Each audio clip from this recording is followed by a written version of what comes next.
I've worked with Lookman for a little while in terms of hepatitis B, and really we're very grateful to the likes of Lookman in terms of trying to publicise the issue in regards to hepatitis B amongst various groups, and particularly sort of amongst university students, but also other patients who have got hepatitis B. And hepatitis B is something that has, I guess, become more of an interest since the treatments that we've got for it are considerably better than they were 5 to 10 years ago, when the only drug that we had at that time was a drug called lamivudine, for which there was huge resistance. The virus develops resistance to it, but since then we've now got newer medications that in actual fact are extremely effective in terms of hepatitis B. What I'm going to talk about this evening really is just a little bit about the prevalence, a little bit about how hepatitis B is transmitted. I'm going to just mention briefly in terms of pregnancy and hepatitis B and immunisation of children born to mothers with hepatitis B. I'm not going to go into any detail in regards to treatment, but just to mention briefly essentially 2 drugs that are very effective for this virus. So hepatitis B clearly is a significant problem across the world. We think there's probably around 350 million people who have chronic hepatitis B infection, and that's data from the WHO. Those figures haven't changed dramatically in terms of we don't really seem to be impacting greatly worldwide on the prevalence of hepatitis B, and that relates a little bit to vaccination programs, and I'll talk a little bit about that. We think between 500,000 to 1 million people every year die from HBV-related chronic hepatitis or cirrhosis or liver cancer, which is one of the downstream events that occurs in patients who develop chronic hepatitis B. This is just a world map essentially in terms of areas that are clearly particularly high, so Western Africa, clearly areas of high prevalence, China, and you can see the UK in actual fact is an area really of very low prevalence, so less than 2% in terms of hepatitis B surface antigen carriers. And that probably is important in terms of vaccination programs and the type of vaccination programs that would be most effective in areas of different prevalence. Not surprisingly, the incidence of hepatocellular carcinoma is reflected in terms of the incidence of hepatitis B and the prevalence of hepatitis B. So again, you can see the UK relatively low prevalence annual incidence of primary hepatocellular carcinoma. For those of you that aren't aware, hepatocellular carcinoma generally occurs in the setting of somebody who's got cirrhosis in the liver, although within certain immigrant populations with hepatitis B, you don't have to have cirrhosis in order to develop hepatocellular carcinoma. There's clearly a very large pool of patients. The nature of the disease means that it has serious consequences downstream, the main one being cirrhosis of the liver, liver failure, and hepatocellular carcinoma. And clearly we need to try and do something in order to try and reduce the prevalence of hepatitis B if we can. And that's through immunisation programs, therapeutic intervention in terms of those patients who have hepatitis B in terms of reducing the risk of them being able to transmit the virus onto somebody else. And clearly education initiatives of which this is one. So spread the news. So what about vaccination? Well, the World Health Authority recommends that HPV vaccination be included in national immunisation programmes.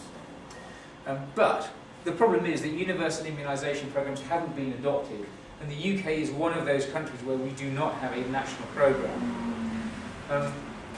For those who've got hepatitis B, then treatment really is the sole option in terms of preventing the devastating downstream consequences of having the virus.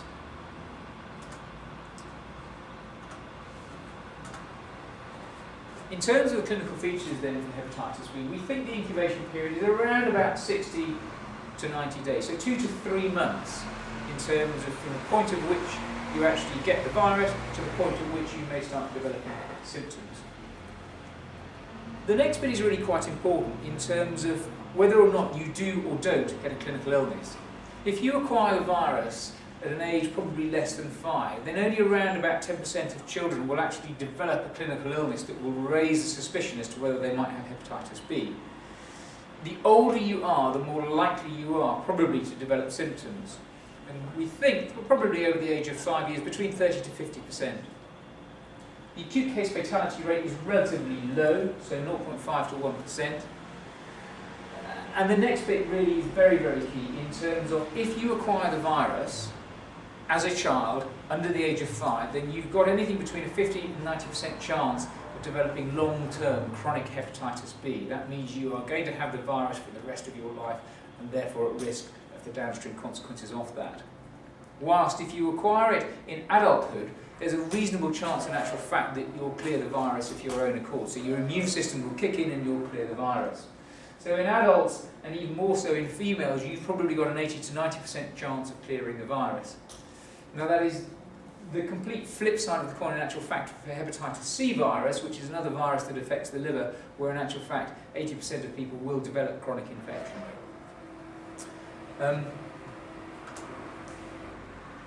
This is the type, so in terms of diagnosing hepatitis B, we do it on the basis of blood tests, and I won't kind of try and complicate things too much, but the typical serological course, so if this was an adult, you acquire hepatitis B, on the bottom of the graph we've got weeks after exposure to the virus, and on the left-hand side we've got the titer, which is the amount of antibody or antigen that you can measure in the blood. And for those of you that haven't done immunology, the antigen is the viral bit that you can measure. The antibody is the immunoglobulins that the body produces in terms of trying to get rid of that virus.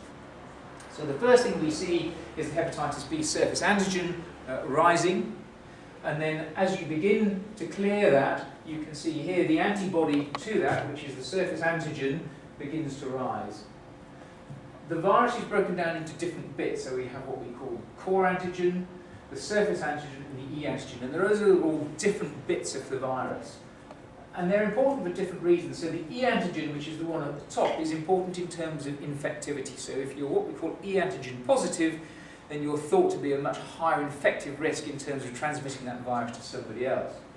And you can see on the top here again, this is somebody who is clearing the virus, so this is an adult, 80 to 90% chance of clearing the virus if they get an acute infection. Initially they'll have the E antigen, and then they develop the E antibody, and the E antigen will become negative. This is another one that we can measure, which is what we call the core antibody, which is a different part of the virus, and again you can see that the antibody levels begin to rise. So this is somebody who clears the virus. This is the completely different picture. This is somebody who's left with long-term chronic hepatitis B. So you can see that the surface antigen rises, and unlike the other graph where it fell, the surface antigen remains positive. They develop the antibody, what we call core antibody, to that bit of the virus, and the E antigen they may or may not clear.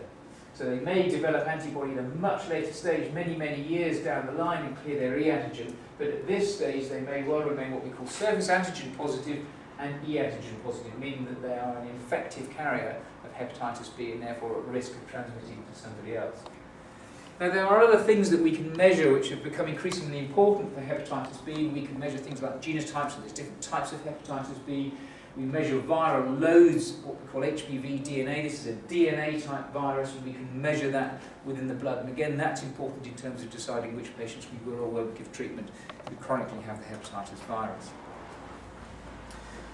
This is outcome by age, and you can see again up here we've got symptomatic infection. So as I mentioned earlier on, children very rarely get symptoms. So you can see birth, this is age along the bottom, birth, and older children and adults. And you can see in terms of chronic infection, if you're an adult, your likelihood of chronic infection is very low down here, whilst if you're a child, your likelihood of chronic infection is much higher, and the reverse is in terms of symptoms. And a lot of the symptoms we think probably relate to the fact that the body's immune system is kicking in, and actually it's that immunological change that causes the symptoms that you get. So what happens to patients with hepatitis B in terms of an overall population? Well, 90 to 95% of neonatal infections will go on to develop chronic hepatitis B infection if you don't do something about it, and I'll talk about that in a moment. About 50% of children and only about 5 to 10% of adults will go on to develop chronic hepatitis B. You then progress over to this side in terms of developing liver failure, the consequences of which are cirrhosis, hepatocellular carcinoma. A large proportion of these patients will die from the disease unless they get liver transplantation. Whilst a lot of the cirrhotics go on to develop what we call decompensated cirrhosis, that means a liver that is increasingly failing and they're getting symptoms from that. And again, unless they get a liver transplant, the inevitable consequence is death. So the course of hepatitis B, as I've mentioned really already, and I'll pass over this slide fairly quickly, is one dependent upon the immune system in terms of whether it does or whether it doesn't clear the virus.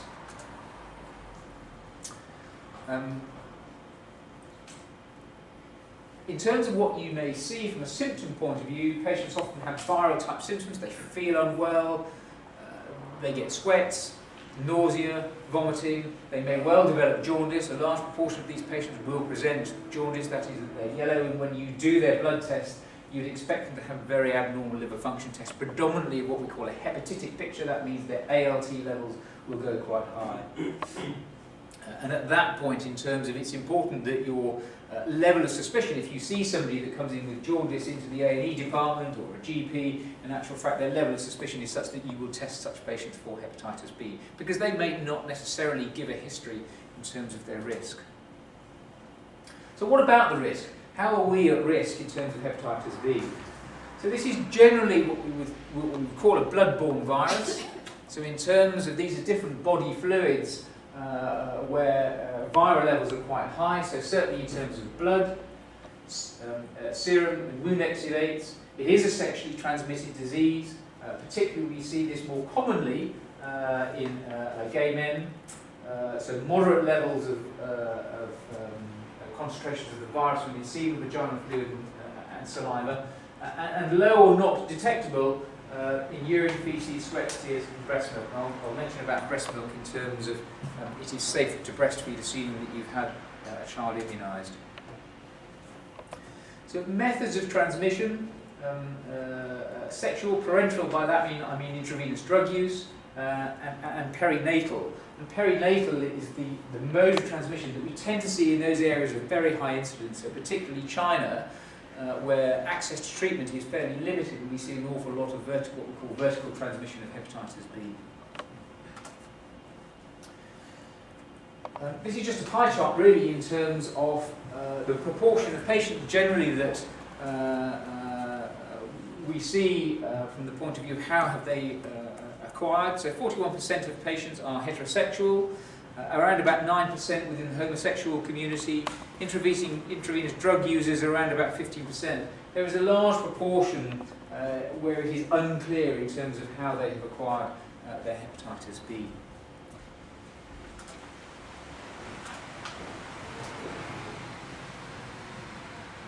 In terms of elimination of hepatitis B virus transmission, the objectives really are kind of threefold. Firstly is preventing chronic hepatitis B infection and thereby prevent chronic liver disease. You then reduce the incidence of hepatocellular carcinoma and prevent acute asymptomatic or symptomatic hepatitis B infection.